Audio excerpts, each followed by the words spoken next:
자, 그러면 오늘도 매우 불안불안한 마음으로 이분 모시도록 하겠습니다. EBS 투자증권 염블리 염승원 이사님 어서 오십시오. 네, 안녕하세요. 네, 아니 지금 하이브가 난리 났어. 하이브 아까 말씀드렸잖아요. BTS. 개별 네, 그러니까 단체 활동을 음. 안 한다. 요 이제 개별 활동도 한다는 거랑 또 다른 얘기입니다. 왜냐면 개별 활동을 하는 건 이제 그냥 단체 활동하는 단체 데서 활동하면서 플러스 할 수 개별 있는 활동하는 게 거고 아니고? 그냥 단체 활동을 안 한다고 선언한 거거든요. 그래서 이제 암이 뭐야? 충격도 좀 크고 나름의 또 이제 창작의 고통이나 이런 게 또 있었겠죠. 네, 그러다 보니까 또 한 10년 정도 활동을 하면서 일상이 또 피곤했을 수도 있고 뭐 여튼 하여튼 BTS는 지금 당분간 이제 단체 활동 안 한다 선언을 했습니다. 아 그런 얘기야? 예. 개별 활동을 하는 게 아니고. 그렇죠. 개별 활동은 할 거래요. 예, 하는데 이제 단체 활동을 안 한다는 게 이제 핵심 메시지입니다. 네. 이제 완전체 활동을 안 한다라고 하더라고요. 보니까.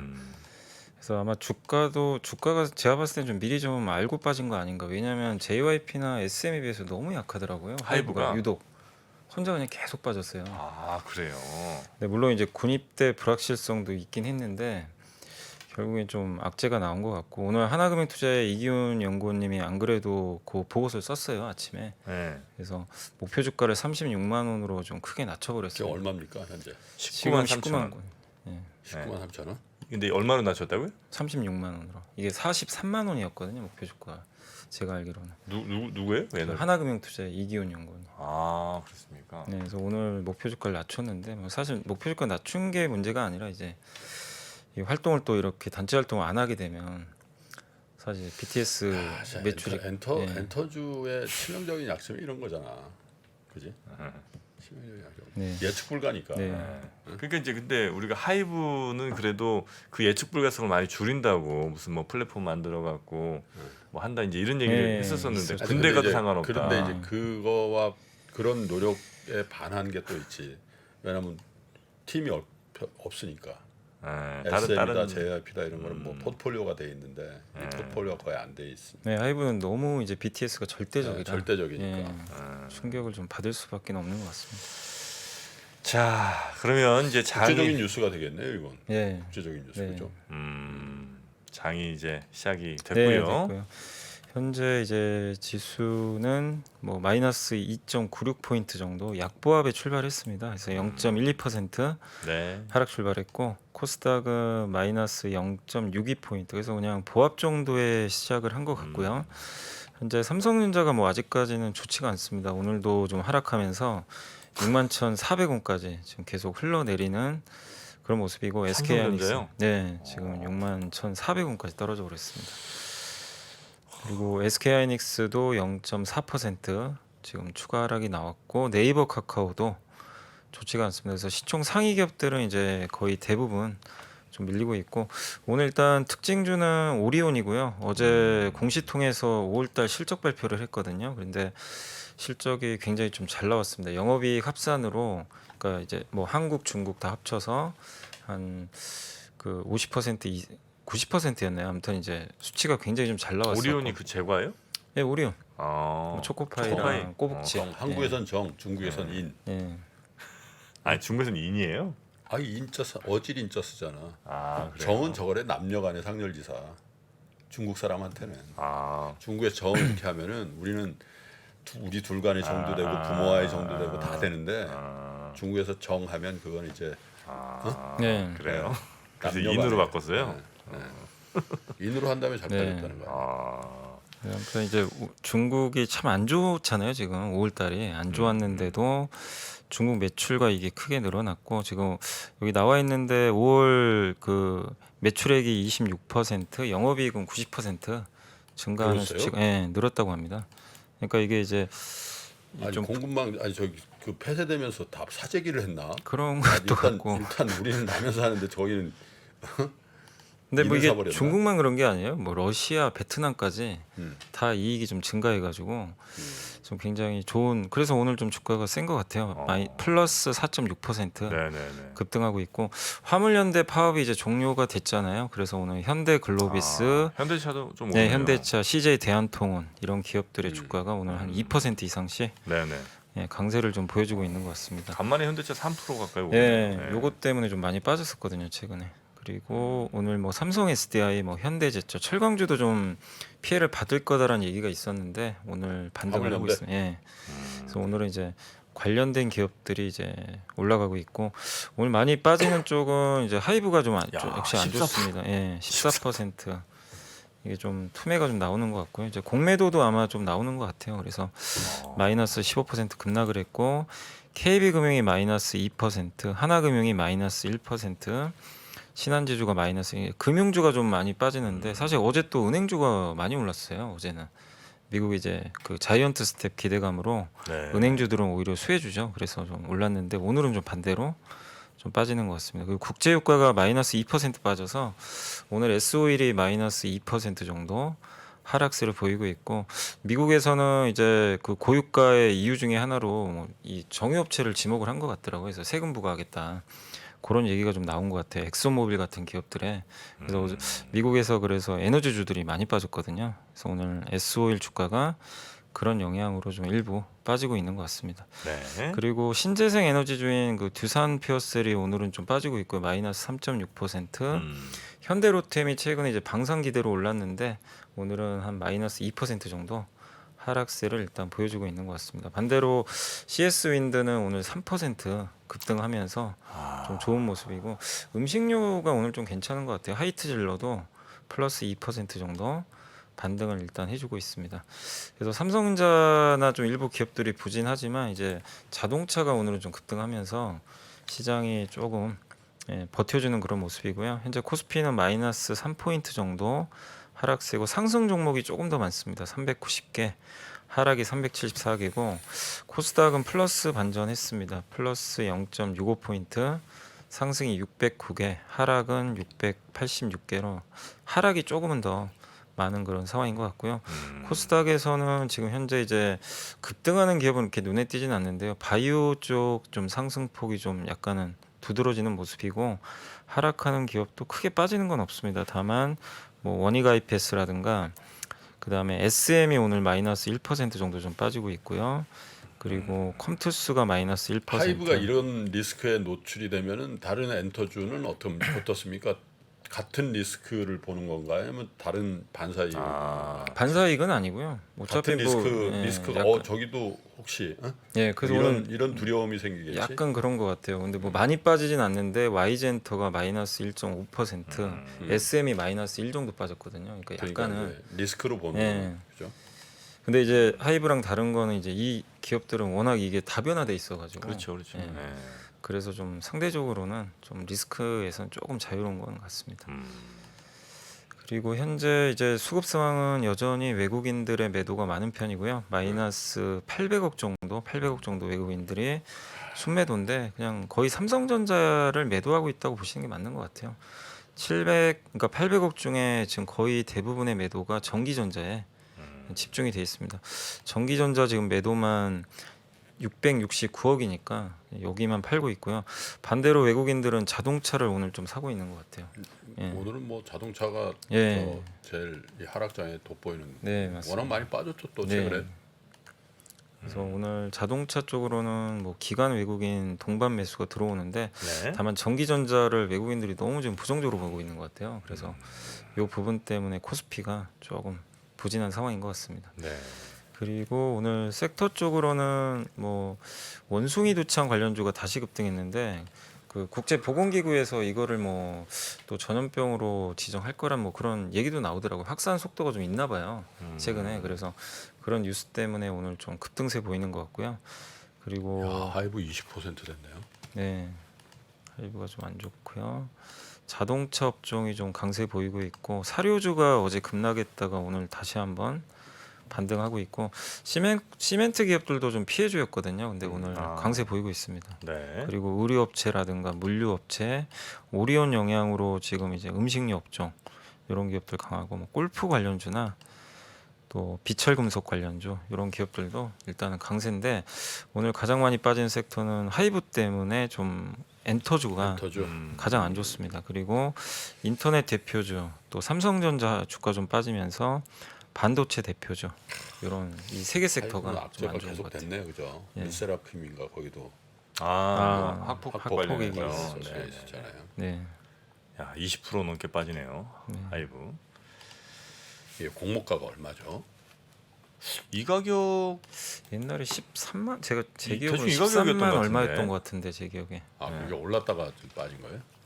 그쵸. 이게 40만 원까지 갔었죠. 네. 하이브가 40만 원 넘었다가 좀 목표가 50 가고 뭐 이랬었는데. 지금 VI가 걸려버렸네요. 지금 아.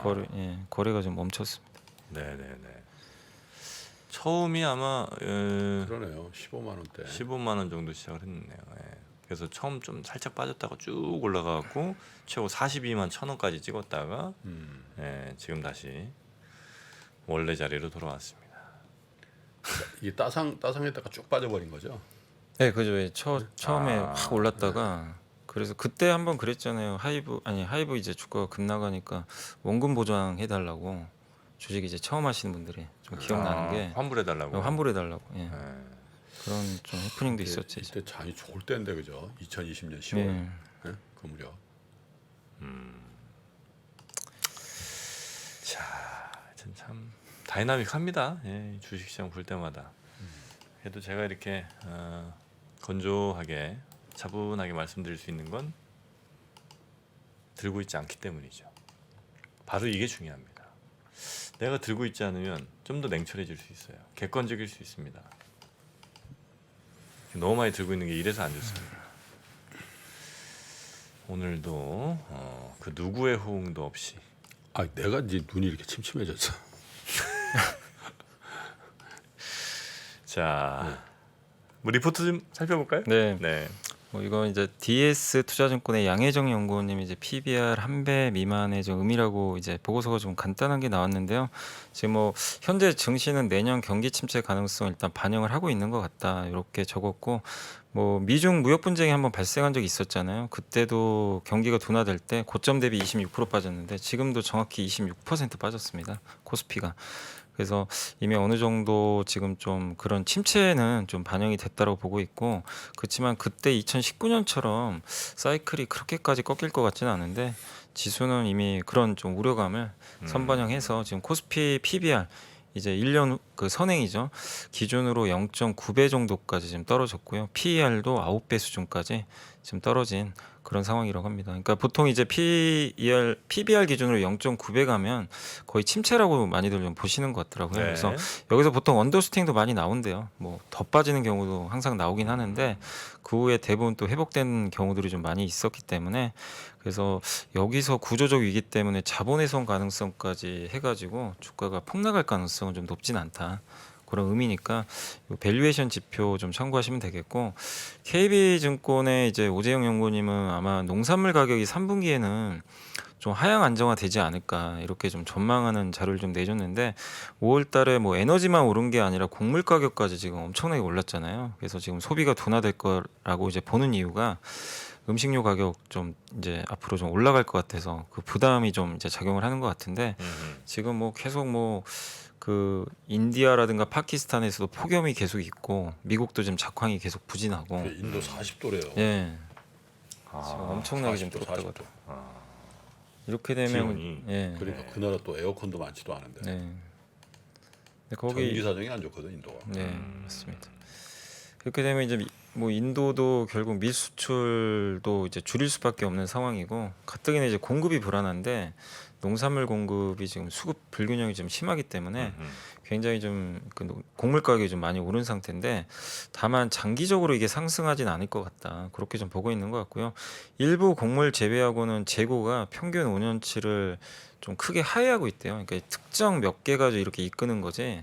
재고는 대부분 좀 크게 그러니까 그 시장 평균 재고가 5년을 이제 크게 하회하는 정도로 부족하진 않다라고 합니다. 그래서 농산물 가격이 어쨌든 이제 5월 급등을 좀 했지만 향후에는 좀 안정세를 좀 찾지 않을까 이렇게 보고 있는 것 같고, 그리고 그 배경으로 최근에 비료 가격이 좀 많이 떨어지고 있고요. 그리고 서방의 이제 우크라이나 곡물 우회 수출 방안을 좀 모색하고 있는 것도 하나의 좀 기대 요인인 것 같습니다. 그리고 농산물 시장이 이제 에너지보다 수급상이 좀 나쁘지 않은 이유가 러시아 제재에서 농산물은 이제 대상에서 제외가 됐거든요. 네. 에너지는 수출을 지금 이제 뭐 못하죠, 러시아 입장에서는. 근데 이제 농산물은 지금 그런 상황은 아니고요. 예.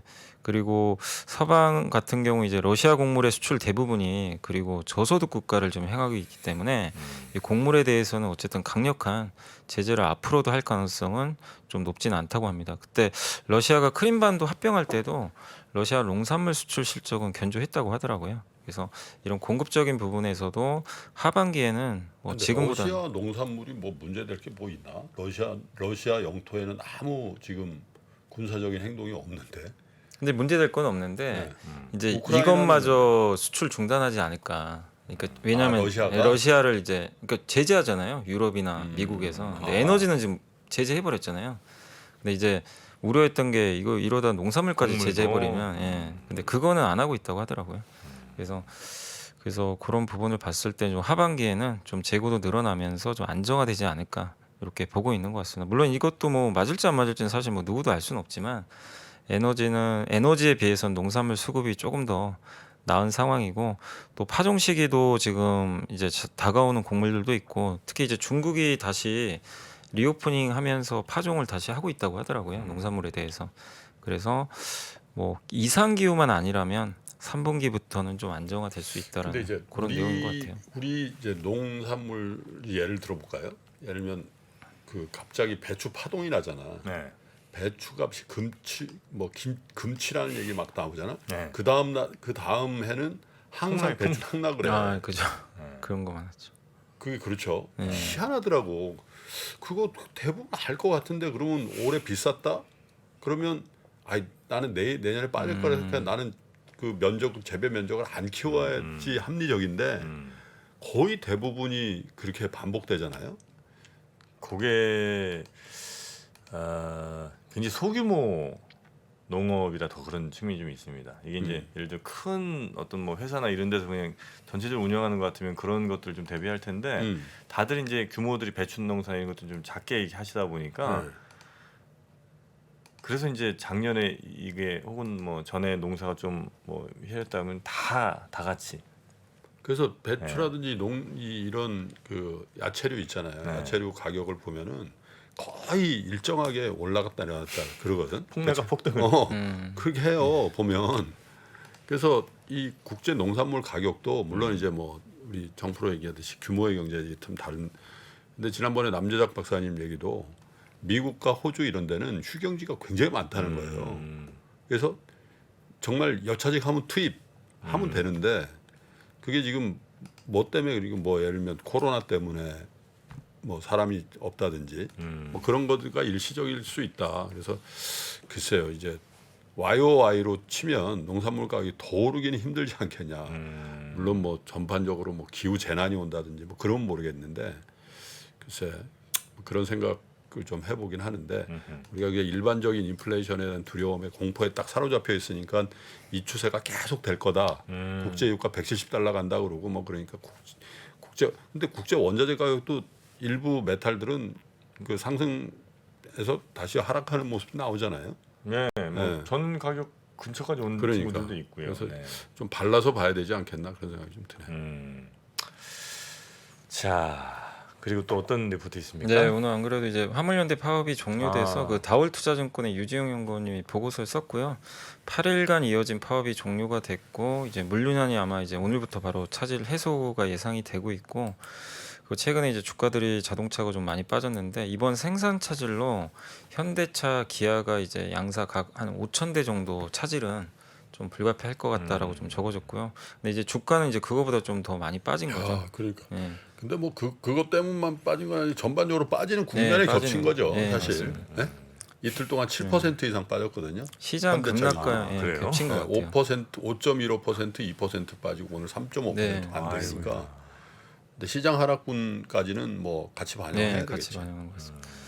그래서 양사 이제 월별 국내 생산 대수가 5월달 기준으로 각각 14.6만 대, 12.4만 대인 걸 감안하면 6월에 아마 특근 통해 가지고 좀 만회는 하지 않을까 이렇게 보고 있고 아마 이제 글로벌 판매량 대비로는 1.5% 정도 판매 손실은 좀 나올 것 같다. 네. 이렇게 좀 적어줬습니다.